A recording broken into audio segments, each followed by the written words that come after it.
Guess who's back? Me. Where was I? I don't know. But guess what? This means that we get to have more exciting content for you. And so I feel like we should probably get this started right now.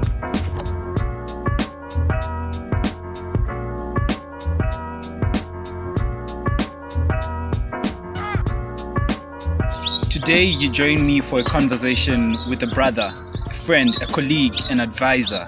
And I feel like we've come from so far. He's personally somebody I've known since I was 14. And ever since then, I have had the privilege of noticing where he has been going with his journey. He's become passionate about telling stories and changing the narrative through photography. And today, we welcome Farai Nyakudanga to the show. Fatso, as I call him. So, Fatso, how have you been? I've been good. I'm happy to be here. Happy to have you. Awesome. Thank you so much. Definitely happy to have you. Yeah, sure. And it's been, I feel like I've had the privilege of noticing you grow, man. Yeah. But personally, there's this question that I've heard for you, like from day one. Yeah, sure. Like from day one, I always wanted to ask you this. Right? You can go ahead. So the question is, yes. People always used to say we look alike. So the question is, yeah. Who looks like who? Like, do you look like me or I look like you? I think since you're older, I could safely say that I look like you. Okay. I don't. Then bringing me to the question of all faces, why would you choose to look like me? I don't know. I guess I think even as we reflect to the former days, when we were young and everything, from secondary school, I guess, I think it had something to do with an alignment of identities, I guess, somehow. I mean, we've been passionate about similar things, so we've wanted to kind of pursue similar interests at some point. Yes. So, yeah, I guess it just has something to do, with that resemblance. I think that's the only explanation that I can have for that. And I remember at one point, some people just asked if we were brothers or something like that. Back then. So yeah, it's been forever. It's a long time ago. It has. Now I think our faces are now starting to grow further. Because now I'm keeping hair and.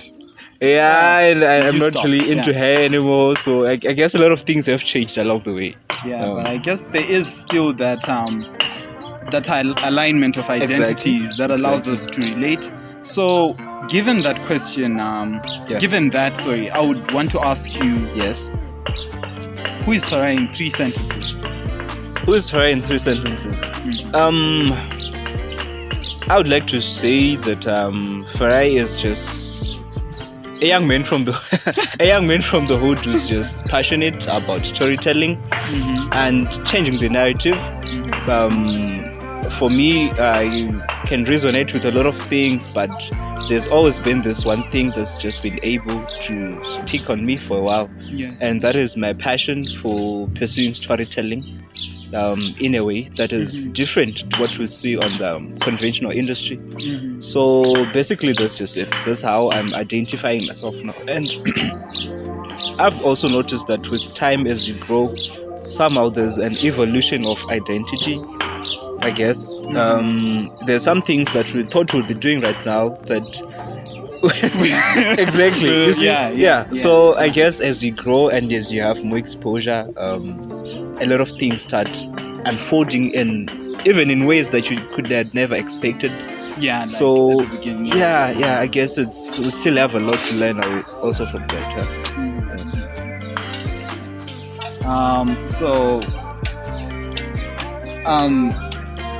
Your name, Farai, and what you are doing, right? It's a hint. I feel it somewhere in me that, you managed to derive your own meaning of your words that gives you peace and that gives you the greatest joy and that makes you the joy that you are in other people's lives. By the way, for people listening who cannot speak Shona or vernacular, Farai just means, direct translation, it means be happy. Yes. Right? Yes. So I want to ask if, what does Farai mean to you? What is For me, I guess it definitely has a lot to do with even the original native meaning of the word Farai. Be happy. But I guess it's something that I have gotten to realize as I even try to find my own identity. That basically I'm all about pursuing something that gives me greatest joy, something that makes me happy, something that I feel at peace with doing. So for me, Farai has meant more to me in a way of identity, how I'm identifying myself in terms of growth and what I want to pursue. Because I, for one, am an individual. I believe in purpose. I believe in purpose. Rewind. Yeah. They need to hear that again. Okay. I believe in purpose. I believe every single person has a reason to be here. I believe nothing just happens, So for me, I also believe that when you find that specific particular aspect that you're supposed to pursue, it should ultimately make you feel happy. It should ultimately bring you that contentment, that happiness, that Farai. So for me, it's just been more of purpose finding. It's been more of identity and pursuing what you're supposed to going after. That's what Farai is been for you. Okay. Yeah. And I feel like I relate to you on that one because I've had the name Farai like ever since, right? And it's only in 2020 when I was there was a particular, I don't remember what exactly it was, but you had to record a video explaining what your name means, I think. So in the end, the thing didn't end up going through, but the fact that I had to define my name, I'm like, what? It just means Tererai as well, in case you didn't know. It means, what does it? I don't want to say this. I'm thinking of a way to say this without sounding arrogant. Okay. Yeah. Direct translation, it means listen to me. Okay. So, but then in trying to define my name and seeking an identity, trying to align it with my purpose, as you said, I came to a point where I realized, well, people are only willing to listen if you have something worth listening to. You can say that again. Exactly. It then became, the way I defined my name then became me having to find something that is worth talking about. Wow. Something finding that a voice, exactly. Something that a unique one, something that people would be willing to listen to. And on that way, I stumbled upon purpose, like you said, and the fact that you have to find your own, something that you're uniquely created for. Yes. Yeah, I find so. I mean, that's great. I resonate with you a lot on that one, and I guess as you continue to elaborate on that issue of purpose, I mean, going back to bit on your, I can't say background, but where you're kind of coming from. I understand that before you were here, you had a certain particular program that you're pursuing back in Zim. Are you still doing the same program or? Okay, so in Zim I was pursuing IME, which is Industrial and Manufacturing Engineering. Yes. And now I'm pursuing Mechanical Engineering. Okay. So basically the aim behind me pursuing industrial and manufacturing designing was, I really wanted to, I've always really, this is crazy. I've always really wanted to become an automobile designer. I feel like there's something for me. I remember those art things that you used to do. With those, you used to be, I hope you still do those. Would really love to see some of the work. Well, now I'm trying to minimize the way I do on those and turn it into, more technical drawings, because, and I feel like now, I feel like there's not, because the path that I had taken then was putting into mind industrial designing. Okay. And I feel like now, with where the world is going and everything, I feel like being more specific would be nicer. So I happen to be shifting to mechanical engineering by chance. Can I say by chance? Okay. And later on to figure, there's something called mechanical engineering design. Okay. And mechanical engineering designer. So I started listening to this guy, worked at Tesla. And, you know, it really got me, I guess, realigned to the dream. You know, sometimes you're like, okay, you know. There are always those moments when, I guess there are always times when the dream is tested. Right. A time when, as I referred to before, a baptism of fire. You know, there are times when, no matter how passionate you may be about something, there are certain instances where something comes and tries you and tests you if you can still persevere and keep on pressing towards that goal. And you, at the end of the experience, you'll be able to evaluate whether that was really the dream for you or it was just some form of a fantasy. So I believe that it's a very, very important stage that everyone has to experience. When you get to have the dream tested, when you get to have pressure mounted upon you, when you have doubt, when you have stress, front, back, left, right, center, you just have all that pressure. But when you find yourself coming out of that, still holding on to that dream, then it really is something that is worth, you know, pursuing. Wow. Yeah, from my perspective. So I really, really believe in those trying times. Okay. Which is amazing, because it really brings me to, let's say, my next point of conversation, which would be, you know, as you talked about, the baptism of fire. I remember there was a particular time, not too long ago, and you know, you know, I guess it's a stage which, you know, you go through. Everybody who's pursuing a dream goes through, where it's like where you're currently at and what you intend to pursue at the end is sort of like not aligning for you. Let me say, specifically in your case, it was like you felt like because you'd been doing a lot of amazing things in photography, and you felt like, you know, you're really getting aligned to the dream. But then I've also, ever since I've known you, ever since you were like this little baka, you know, you've always been passionate about computing. So, that's true. I believe now you're pursuing computer engineering, right? Yes. And there was a time when it seemed like that side of things wasn't aligning with your storytelling and photography side of things. How did you navigate through that, or how do you continue to navigate through that? Because I believe it's something that's still happening. Okay, if I'm to be honest enough about this, I would say that you know, media has always been my thing, but it's even from back in the day, you remember? With that guy. So, I mean, in as much as it's kind of been my thing, it just never occurred to me that this could be my strength. You know, I've kind of been an academic, you know, but still at the same time, if I'm to be honest enough, I would say that I felt like doing media, it's a downgrade to my capacity. Exactly. I can't really say that I'm trying to put it in a non-offensive way. But the point is, I just believed that I had so much potential and much more to offer intellectually than just taking pictures, filming, taking videos. But some time in 2020, I was doing this particular design project for a particular client, South Africa. Then it just occurred to me that I started thinking about how I could, you know, develop my design skills and how I can grow.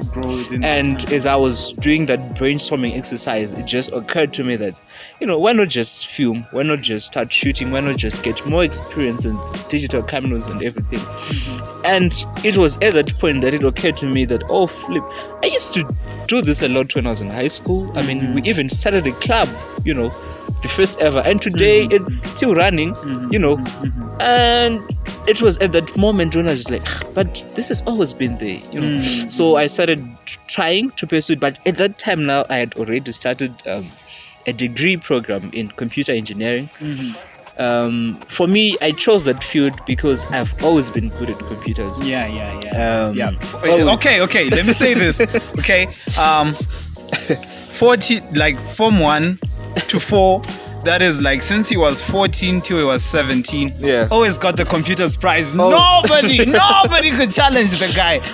Always. It was like, my passion. Like, it was, at the end of the day, it was like, you know, we're just writing this stuff, but then it's for Farai. Like at the end of the day, I think it got bad to a point where everyone could. Before he even wrote exams, everyone knew that this was his prize. I mean, yeah. That was your thing. It was my thing. I loved it at that point, and I was very passionate and interested about it at that time. And to date, I still am. But I guess it's just kind of developed in another way. I mean, digital photography, it still has something to do with digital systems. It still has something to do with what I'm pursuing, I guess, to a lesser extent. Yeah, it's not too far, but I'm still yet to find that bridge between those two aspects. And even right now, as I'm coming from Zim, you know, there are a lot of challenges associated with being a content creator in Zim, mostly financial. So I feel like I'm pursuing this engineering in another way. It's also a way for me to fund my dream, to fund what I'm now passionate about, to fund something that I now see myself, you know, pursuing in the long run. So I guess that it's just a stage and phase of transition. And even from the media aspect of it, I don't see myself shooting or filming for the rest of my life. You see, I'm trying to transition from this now to more of directing. Exactly, to more of script writing. To more of the development now of how the story unfolds, instead of just being technical on the machine. So I guess it's still an evolving. And I hear people call you Tyler Perry. Yeah, those are legends, but with the grace of God, we'll get there. I mean, we're getting there. We're getting there eventually. So I guess you know, it's something that a lot of people always have a confliction about. I mean, in terms of I'm doing this, but I want to do that. So how do I shift from this to that? You know, at some point, I actually thought of giving up on computer engineering to pursue my media thing full time. And sometimes I still think about it to this day, but I just keep on reminding myself that there's always a process that everyone has to go through. You don't necessarily have to skip that process prematurely, because now I'm noticing that had I given up on my computer engineering just because I am now so much passionate about media, I would have skipped certain lessons that I'm now learning along the way. I would have skipped lessons on how to manage pressure. Now I'm an engineer, at the same time I'm a media practitioner doing something on my own. At the same time I'm also an assistant director of photography at somewhere, you know, and all those, and I'm a kid, you know, all those responsibilities now, and I'm now just learning aspects. I'm now just learning how to manage all that with relationships, also family, you know, being a boy child, the responsibilities at home. So I guess all this aspects and process that I'm now going through, they're kind of helping me develop myself personally.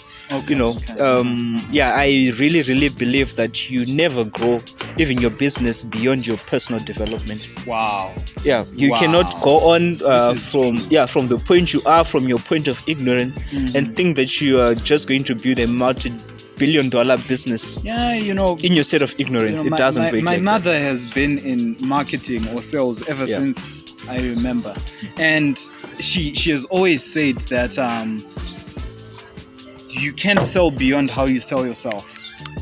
You can sell beyond how you sell yourself. And powerful, in everything that, you know, it's really been starting to make sense now. So for now we shall take a short break, and as we dwell on all those valuable things you said, we shall take a short break and we'll be back to you soon. Cheers.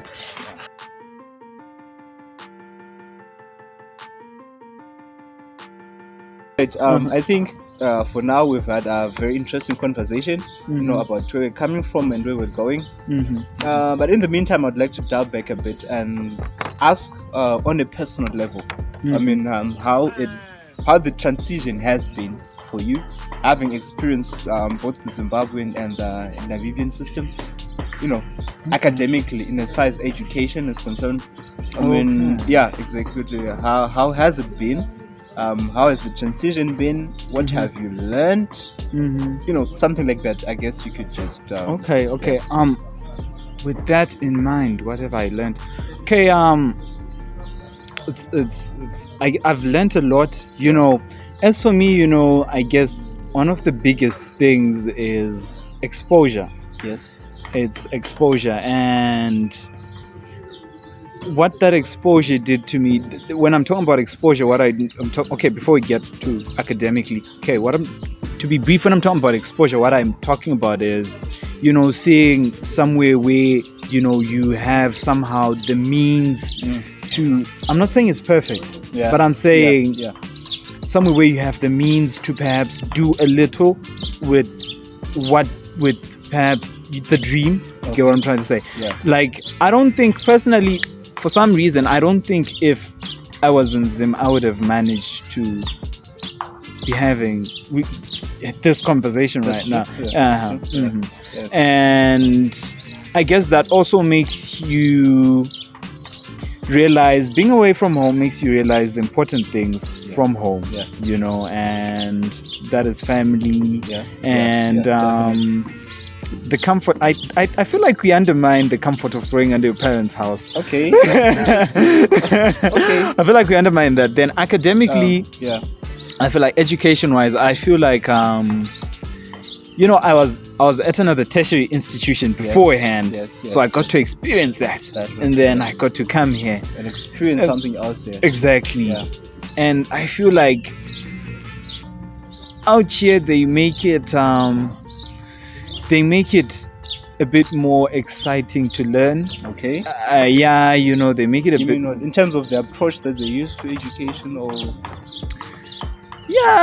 Like, I'm not saying that these things don't happen in Zim institutions, but then I'm saying what percentage of people have access, to those things. I'm talking about things like, having, I'm not saying these things don't happen. Public lectures, seminars. Recently, that was a day ago, we had a seminar with the Minister of Finance and the Director General of the National Planning Council of Namibia, right? And I'm not saying that these things don't happen, right? Like I was saying, like, it's not like these things don't happen, but like public lectures, seminars, where to the commonplace person like me, it's not an everyday thing. Like, you just told today at 6, the Minister of Finance is going to be in your auditorium. Those are very public figures, and those people have very, very tight schedules. Exactly, and they actually include you in their planning. In schedule. That's a lot. It's something that we can never really take for granted, I guess. And this is not the first, I'm just, to wrap up on this academic thing. What I'm trying to say is, I guess I've received a lot of exposure in every sphere. So just dwelling more on the education, people might think that when I'm talking about seminars, maybe these are only political figures. There's this ongoing thing in Namibia, this hype about, green hydrogen. And recently, also, like, I think about 3 to 4 months ago, we also had, I think his name was Professor Gilbert. I don't know which country he's from, forgive me on that. But then he was also, talking to us about, automation and, the Internet of Things, and, all things those that modern just, trends. exactly, the things that just, and they were actually showing us the things that they applied it to at their different institutions. How they're applying it into agriculture, and, those are things that just get you a little more excited to learn. Exactly. And even when you got back to the classroom and you start learning about those things, because you've seen the application and how they're implementing the systems, it gets even easier for you to grasp the concepts in class now. Exactly. It gets easier for you to even develop more interest in learning the systems. I guess, as you're saying, that it's something that I think we could also learn, as we go back. I mean, in as much as learning is important, practical implementation is also important. The exposure to what we're learning, being put on the ground, it's also equally important. Very important, I believe. So I really, really think that you've had yourself a unique opportunity for you to be able to pursue what you're pursuing. And thanks to the parents. Definitely, Mom and Daddy, we love you. In a very different environment that I could say, I've been to. You've given me a tour of your campus before, and it's something that we could only dream of having back at home, and it's something, and I really appreciate the fact that you appreciate that you've found yourself in a better state, I guess, if I can put it across that, and that you're taking advantage of that opportunity and trying to bring the best of what you can, from what you now have at your disposal. And it's something that I think will go a very long way for you as you go on in your journey. Thank you so much. So, in terms of taking advantage of those opportunities, when I say these things, I'm not trying to. Home will always be home, home is everything, right? Sometimes you just get this pain, and being a foreigner out here, it makes you. I hardly see foreigners that let opportunities go. Exactly. Yeah, you're trying to chase every opportunity and everything. For example, let's talk about I have a small graphics design thing that I do, right? It's not a small thing. The young man's been. No, okay.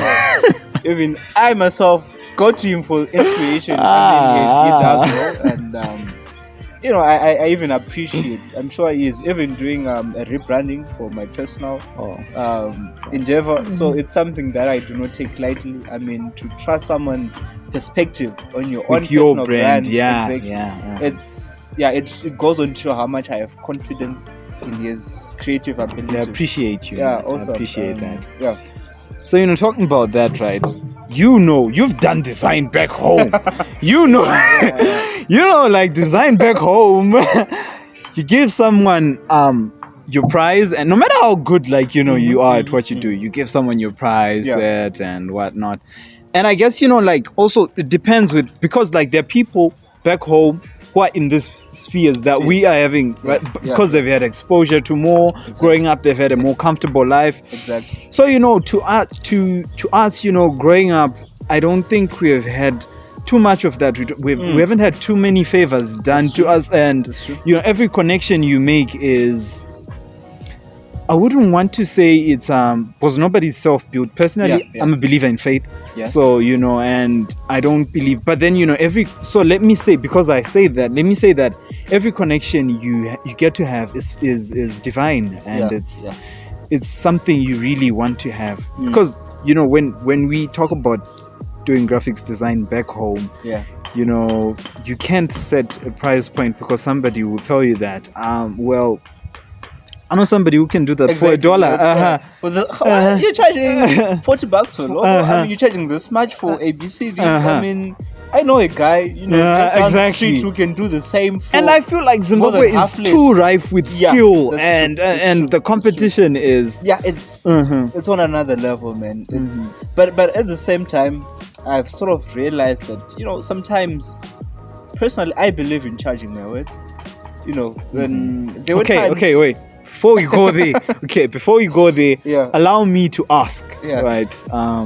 Let's start with, because it's naturally going where I wanted this to go. Okay, let me be quick. In terms of monetizing the dream. Yeah.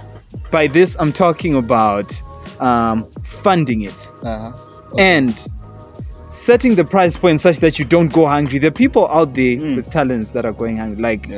How do you do that? Where do you start from? Creatives. where do they start from? I mean, in that sense? Okay, I guess there are conflicting angles from which we can tackle this. But as I was saying, I believe in charging my word. Okay, and even there was a time earlier along the journey, especially when I was just starting. When I would really try my level best to take every client that comes my way, whether especially when I'll have to force myself to undercharge so that I can get the client and get to do the work because I need the money. There are a lot of times when I had to do that, and it's not a pleasant experience. It's not, because you know very well. Exactly, but at the same time, you're still starting, and you need to understand that there are people who are already in the industry that you're trying to get into. You're starting, in as much as you may be creative in a unique way, you still have a lot to learn in terms of experience wise. So it doesn't really hurt for you to sacrifice, a little, just so that you get that experience and that accreditation, and you get people's trust, so that you eventually get to be able to charge where you feel comfortable with. People tend to believe in your brand more sometimes, basing on your reputation and your previous work, which is true. Exactly. So when you keep on being rigid on your pricing, and you're starting, and you don't have any good references, sometimes no matter how good your work is, there are some clients that you will need to convince. There are some people who come your way who you will need to go an extra mile to show them, I can really tackle this project, and I want to disappoint. And for you to be able to do that, you need to have a proven track record of work you've done. So you don't get a track record by overcharging. So that's a stage of building your portfolio now. So as long as you're still at that stage where you're still building your name, your brand, your portfolio, you need to be able to be flexible enough to let some things slide, I guess. In as much as I believe in charging my worth, I also believe that it's equally important for you to showcase what you're good at first, before any big client can even approach you with any certain project.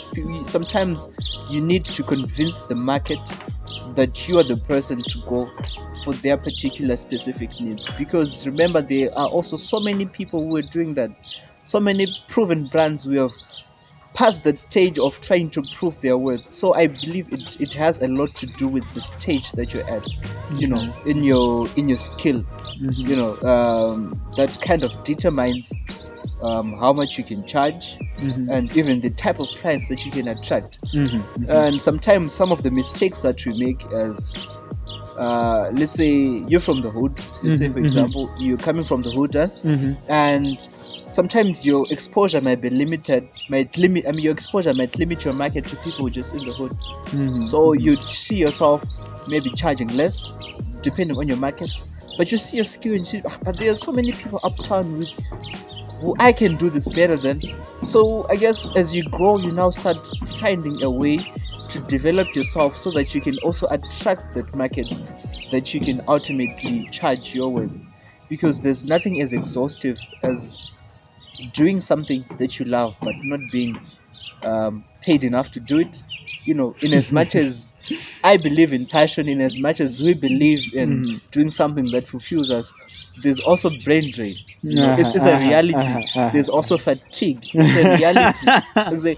There's also, when you keep on doing something repetitively, sometimes no matter how much you love it, it can drain you. So at least you should get enough reward for putting the work that you're putting in. We like to argue about this, but money is motivation. It's a lot of motivation. It's one of the best motivators out there. Look at the things we are doing for money. Even going to school, we do that for money. It's a motive. It's a very great force that we cannot ignore. You see. So sometimes we hear these motivational speakers. They'll be like, no, the dream. No, money doesn't matter. The reason that they're giving you that speech is because they're getting paid for it. In as much as they may be passionate enough about those certain topics, whatever, they're still getting something from it. So even for you to keep on being motivated to do what you want to do, you need sustainability, and we're growing up now. Exactly. We're planning. You're looking up to things like marriage. You're looking up to even having your own house, your own cars. Basically some sort of independence and stability, and financially mostly, because being financially stable gives you some peace. It makes you comfortable with what you're doing. So we cannot ignore the fact that it's a very, very big force behind even the decisions that we make on a daily basis. So personally, that's just my perspective towards this whole charging and how you get to charge what you want, and and it's just based on my small experience, I guess. I mean, here he goes again. I haven't done much. I haven't done like much. Yeah, in perspective with what you intend to achieve, but like personally, I look at you and I'm like, man. I mean, yeah, it's a journey. You know, we're all still getting there. Before I give you a chance to humble yourself more, let me ask you. Okay, yeah, love the way you answered that question. Love it. Right. Then so what is the I wanted to ask about funding, but let me rephrase the question because both of us don't know the best way to answer that question. We haven't been through that much. That's true. What's the importance of starting small? Like, not with charging, with sacrificing yourself. You understand? Wow. For the sake of the dream. I mean, yeah. I think, from my personal experience, self-discipline is very important when you're starting. And if you believe in your dream that much, you'll be willing to sacrifice some certain aspects, even of your luxury, towards even funding the dream. Starting small.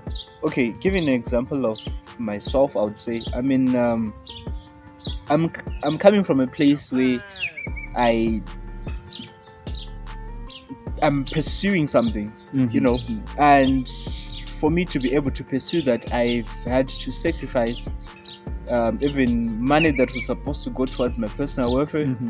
I'd sacrifice it towards gear for my work, towards equipment for my work, towards advertising and marketing for my work, towards attending seminars, whatever, for my work, so that it adds on value, to the brand that I'm trying to build. So there are certain stages that you should go through. I think we've had something similar before. A person who starts off a business from a loan is very different from a person who starts a business from personal savings. Because that's just me. No, which is pretty much a fact. I'm telling you, because when you're starting, from your own personal savings and financial sacrifices, you would see that along the way you learn financial discipline. Along the way you learn to be patient. Along the way you learn personal management. Along the way you learn all those sorts of skills that you need to survive in the business, that are financial related, that you won't get from just receiving a handout and getting. In as much as you may still need to pay back that handout, your experience is totally different from someone who had to hustle their way from the ground up. It's never the same, I'm telling you. There's a connection that is there, that I've seen, that is between something that is hard earned, your sweat. When you see the fruit of your sweat, when you see the results from something that you just given your all into, I'm telling you, it's not the same. There's the particular attachment that you'll have towards what you're building. There's a particular space that dream will always have in your heart, because you've nurtured that baby from ground up. It's more like the attachment between a mother and an infant, because you are nurturing that. From the day you deliver the baby, you nurture it step by step as it grows.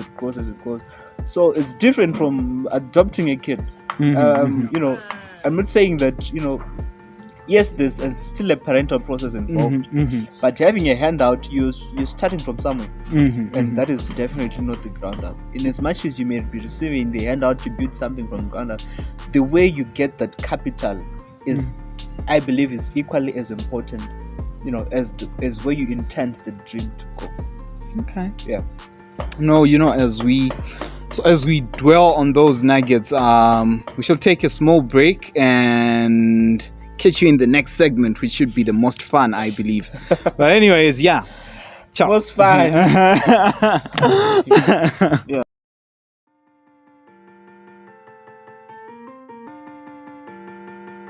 Yeah. Okay, so looking at ourselves yeah, as young people, yeah, right? yeah, and looking at the audience, also a couple of young people, and the demographic is biased towards that. I would want to ask about,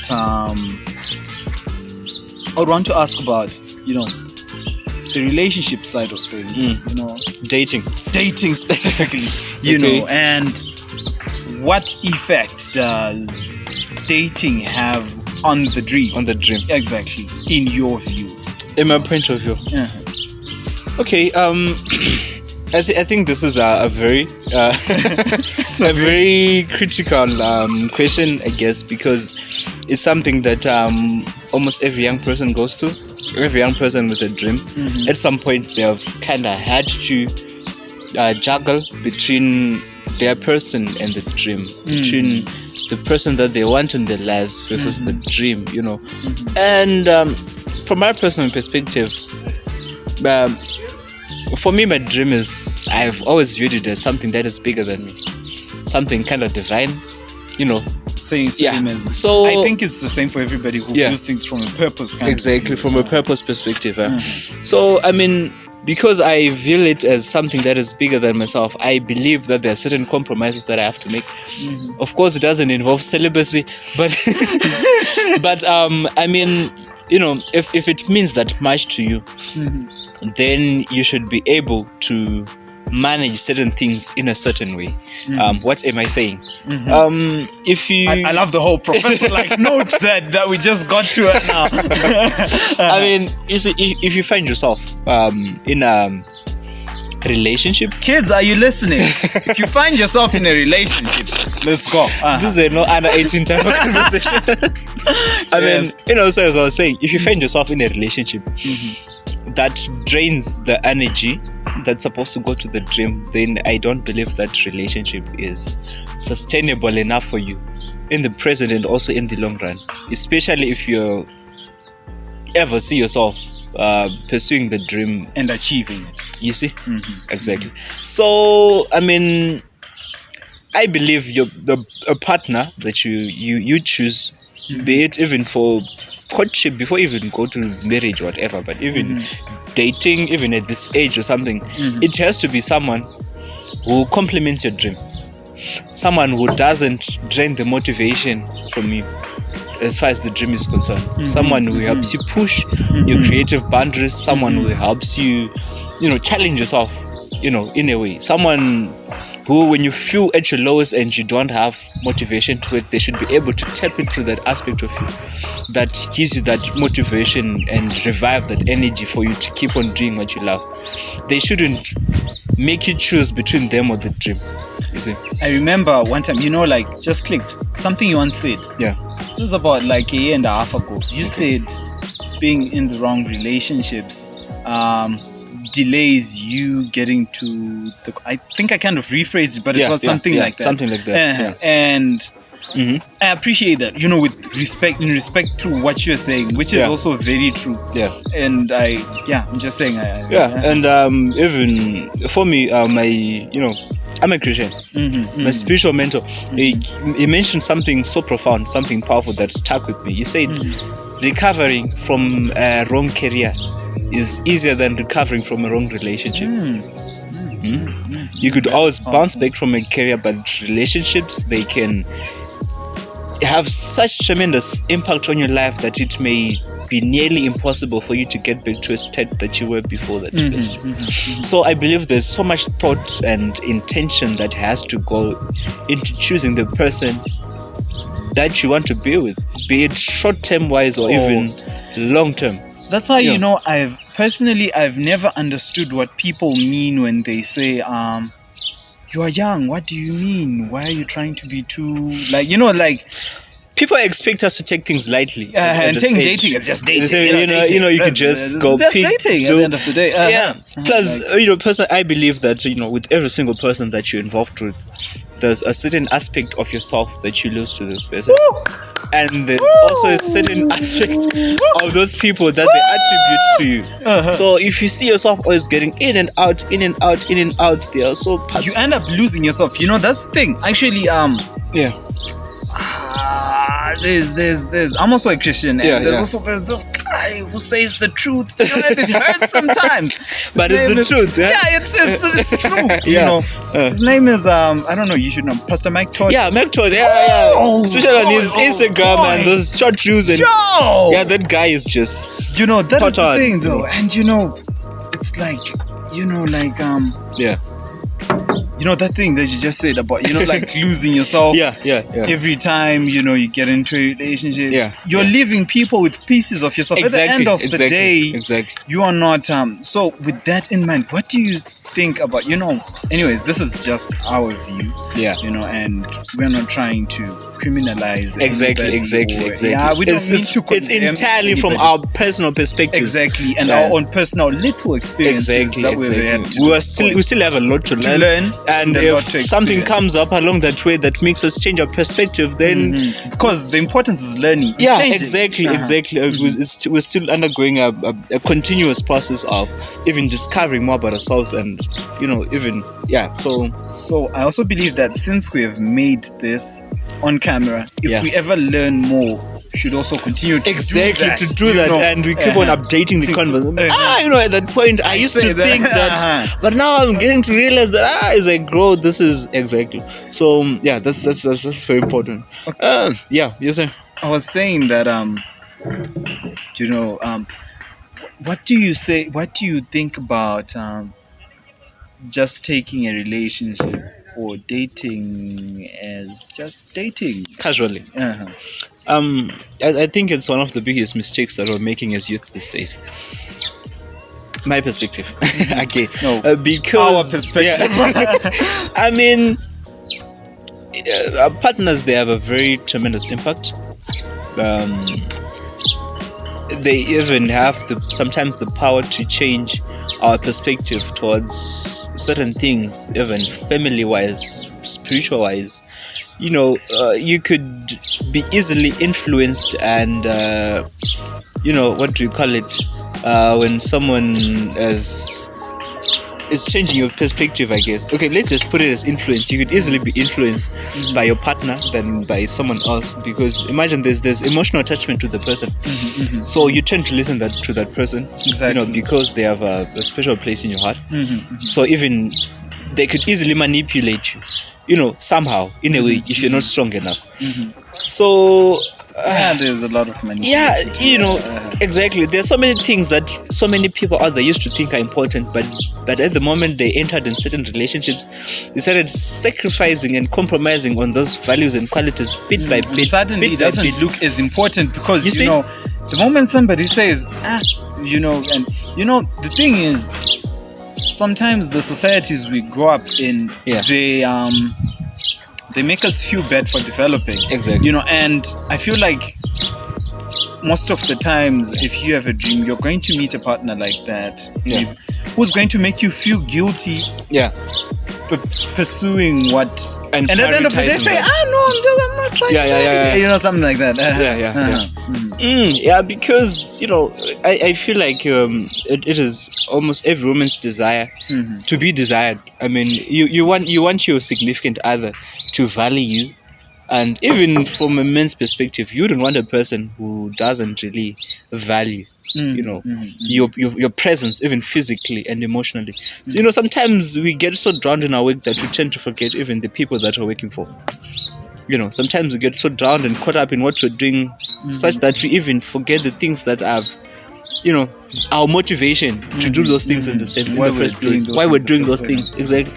So it's also something that we also have to bear in mind, that if you're telling us that, you want to work so hard that you'll be able to provide for your family, you also have to work so hard that you'll be able to be what your family needs in terms of your emotional and physical availability. Wow. Yeah. Wow. We could even give, examples of people in ministry, as in pastors or something. We've heard stories of pasters who have gotten so much great ministries, but their families suffered so much because they have just concentrated on one aspect of the dream. Because I believe that the dream, in a way, it also has to be able to accommodate your personal life. You have to see your identity in the dream, and you also have to see your family contribution and how you're going to contribute to the family is also related to what? To the dream. Exactly. So it's not like you have to sacrifice and choose. You know what? If I'm going to be pursuing this, then definitely being celibate as, or even a family is not, part of the plan because I have to do ABCD. I mean, you have to develop yourself in a way that you get to be able to manage those. And I believe right now that we are at stages where we really, really have to take advantage of this time that we have, even in our single states, so that we prepare ourselves, for the exactly, as much as we can, so that even when the right person, I was having a conversation with a friend, just this morning or yesterday night, I'm not sure, but anyway, just telling that, sometimes I worry that even if the right person for me is to come at this time, I may not be able to notice them, because at the moment that I'm at in my life, I feel like I'm way too devoted into what I'm doing. And I've had to sacrifice so much, even in terms of relationships. So it's something that's just started to kind of worry me a bit, just a bit. It's not an issue of concern. There's no need for family intervention or that, but it's something. There's no need for family intervention. Yeah, exactly. It's something that I've just started to realize now that with the right at which I'm going now, I feel like I need to sometimes slow down a bit and sometimes have time to myself, time to connect to even friends, because also, in as much as we're talking about relationships, friendships are also part of that, and they're equally important. They are. Personally, from the moment I started going heads all in towards my dream, I've kind of started losing some people who were important to me.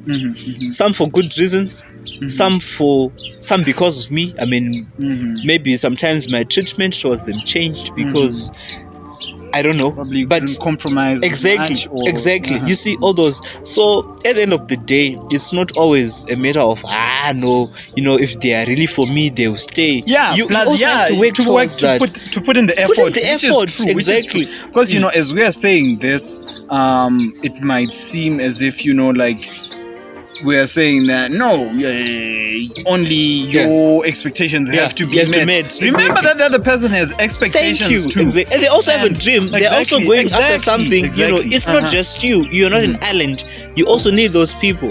So I now with time, because this now you start learning more of this as you grow. These are some of the things that no one ever really tells you as you start. But sometimes you learn from your mistakes, in as much as the people have always said experience is the best teacher. It's true to a certain extent, but there are certain mistakes that you don't have to make for yourself. Some people had already made those mistakes. So just learn from them also. So that's also what you're saying is like, if we are to make a car right now, we are going to start by mining and getting the metal from deep underground, and even inventing the engine. I mean, it's already there. Yeah, exactly. I mean, sometimes the best we can do is to just modify and put in our to make it relevant to what is going on. Thank you. And exactly. So it's a whole learning cycle for all of us. But in as much as we compromise a lot for the dream, we also have to compromise a lot for be it our relationships or whatever, but at the same time it has to be the right relationship. It has to be worth it. I personally believe that you're supposed to see a part of yourself in your significant other. They have to have a way of connecting to you that will prove to you that this person is worth sacrificing both the time or even the resources. Dating is not cheap. I don't know here, but dating is not cheap. I mean, you blow a lot of money. But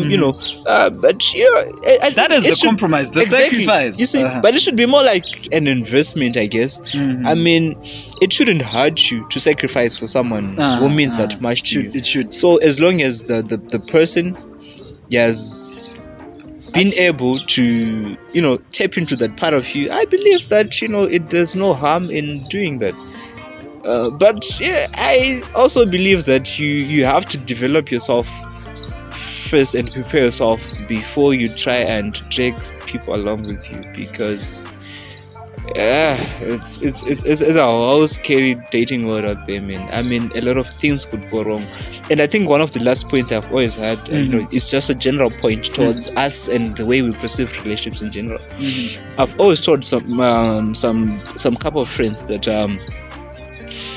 when you're choosing a partner, choose someone who, when the worst happens, you can still be with that person. We're kids, and sometimes we tend to experiment with a lot of things, and we're human beings, and sometimes we can get vulnerable emotionally, and we end up making certain choices, decisions that have an impact on, and sometimes some of those, there are points of no return.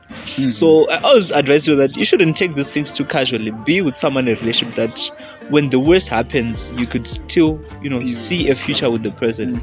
You could still try and find a way, so the choices that we make, especially as far as partners are concerned, I believe that they are so much important.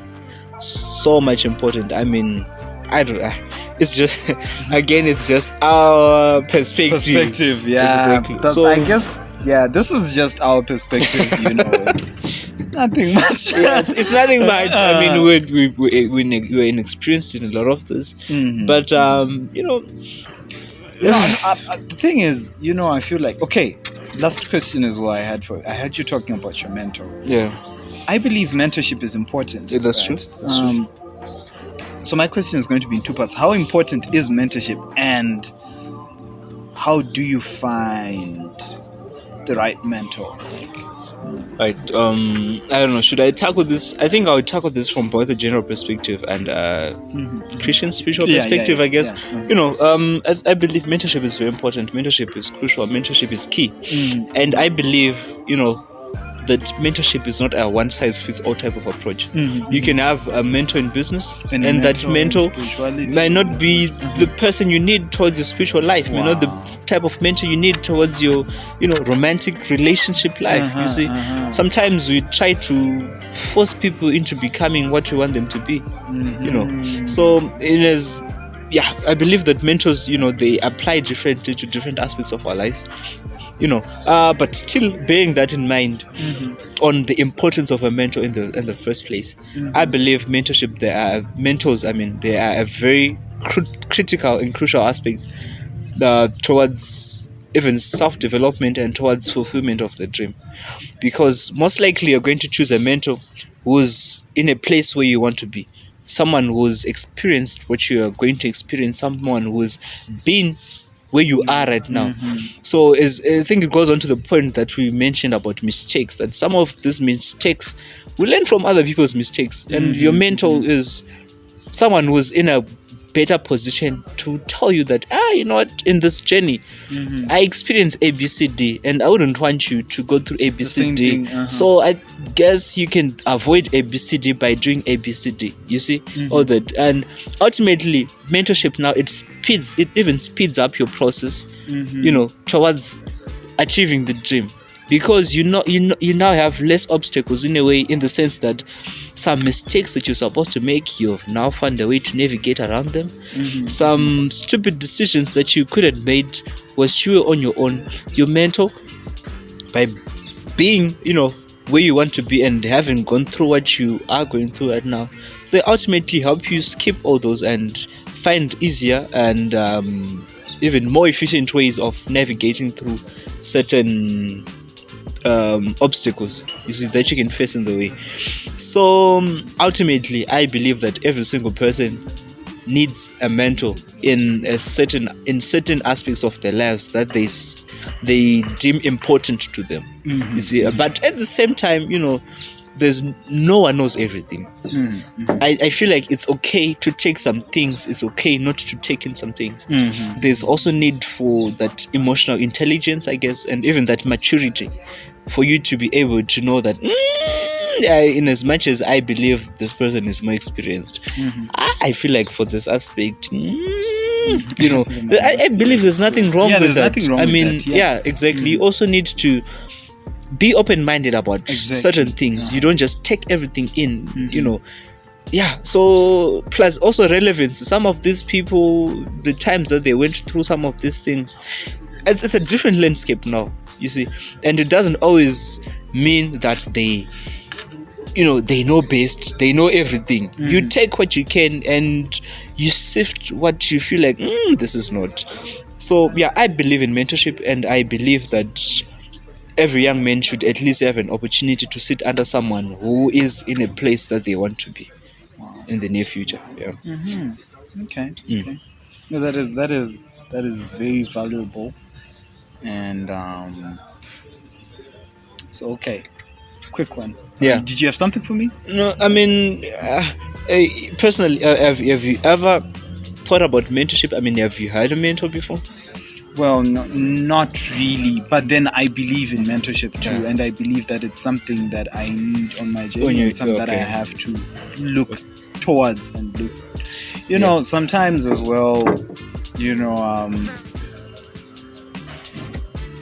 sometimes I feel like getting a mentor also requires a certain level of maturity, right? So I feel like I'm approaching that level where I'm like, because that's why I really asked. This was a question for me before it was a question for everybody else.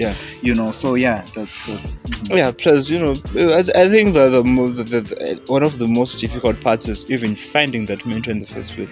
Knowing and identifying that you need a mentor is one thing, but finding them is also another thing, and it takes that personal development that you're talking about for you to be able to sift through the options, and even for you to be able to find a place in those people's lives. That's why I'm saying from a spiritual perspective, from a Christian perspective, I would say that talk about discipleship.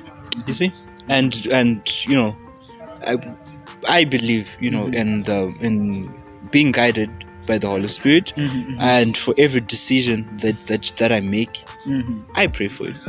Sometimes I remember someone laughed at me when I said I pray even for the smallest things, even relationships. I'm like, why would you pray about girls, about relationships? I'm like, that is an essential. It's you see, to some people it's a small thing, but because I devoted myself to growing, even spiritually, and growing in the way that God wants me to grow, I'm willing to go through the whole process.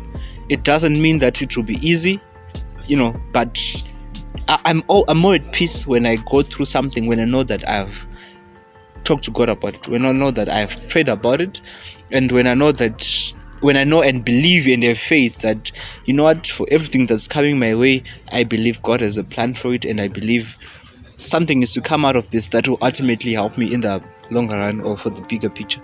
So I think as you go through those times of personal development, you will start learning more about yourself, and you start connecting more with people in the space that you're in, because sometimes you have to put yourself out there. It's not like mentors just come and be like, young man, you have so much potential. That happens a lot. It requires a lot of humility from you too. Sometimes and actually noticing the honor that there's this thing apparently a friend sent me this thing. It was talking about honor a couple of days ago, and it was talking about how in everyone possibly, right, the dimension you honor in that person is the dimension that you receive from in abundance. Right? So that's powerful.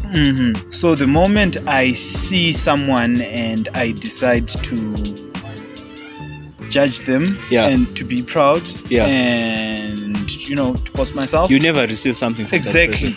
Because I didn't honor any dimension. Exactly. That's critical. But then if I try to notice that I mean it's still a very big learning process. Exactly. And we're also just navigating right through it. But sometimes it takes up a certain you have to put yourself out there in a way. You have to be able to get out of your comfort zone sometimes so that you get something.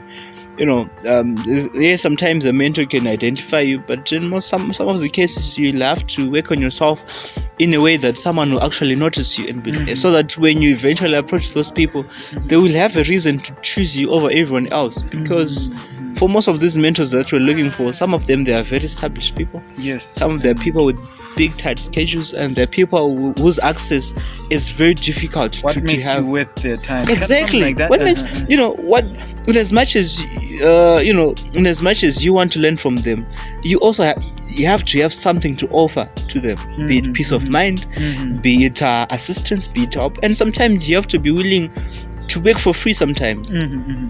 Sometimes you have to be willing to compromise certain things and sacrifice some certain obligations so that you get that, you see. So it's a lot, but I believe that with the grace of God and where we're going, we'll be able to tackle and navigate this in a way that is best for us in our own unique different ways, and I know that we'll do great. We'll do awesome.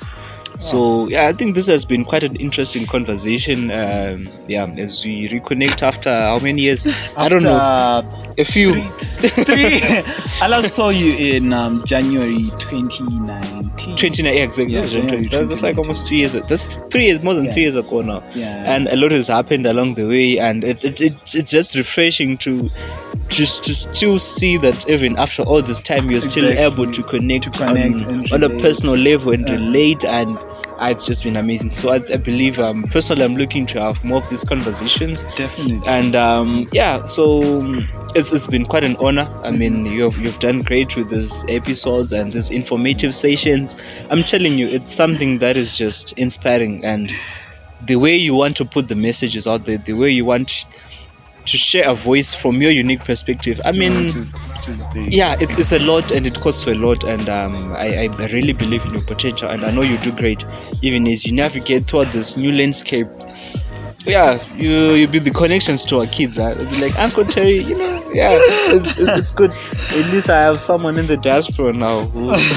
Diaspora, Namibia diaspora. Okay, anyways. I mean, it's been great having you, sir, and it's always an honor. I mean, it's soothing, refreshing.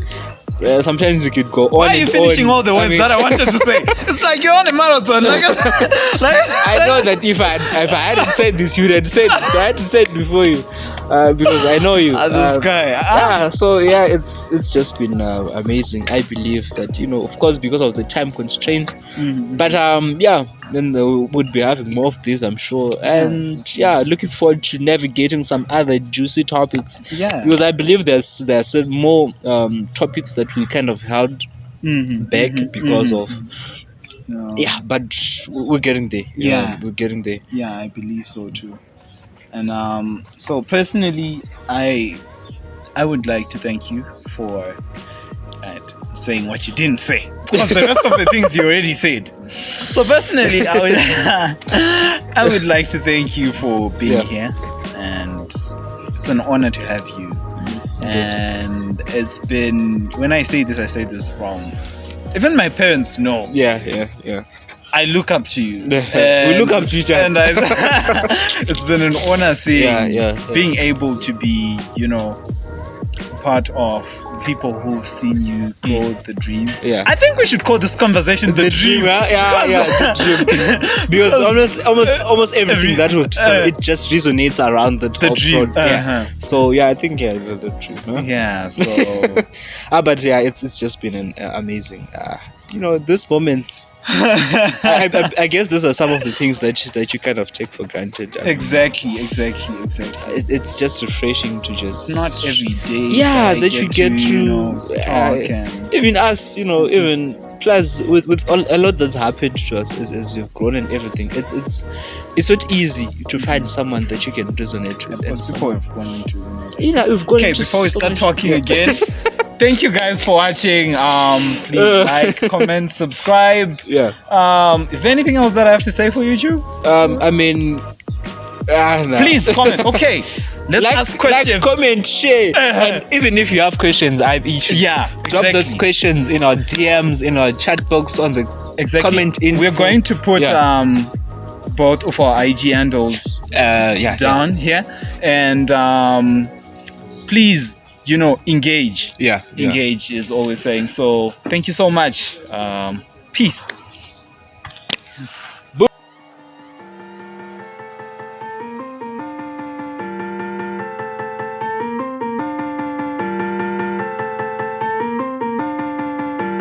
Brian Little.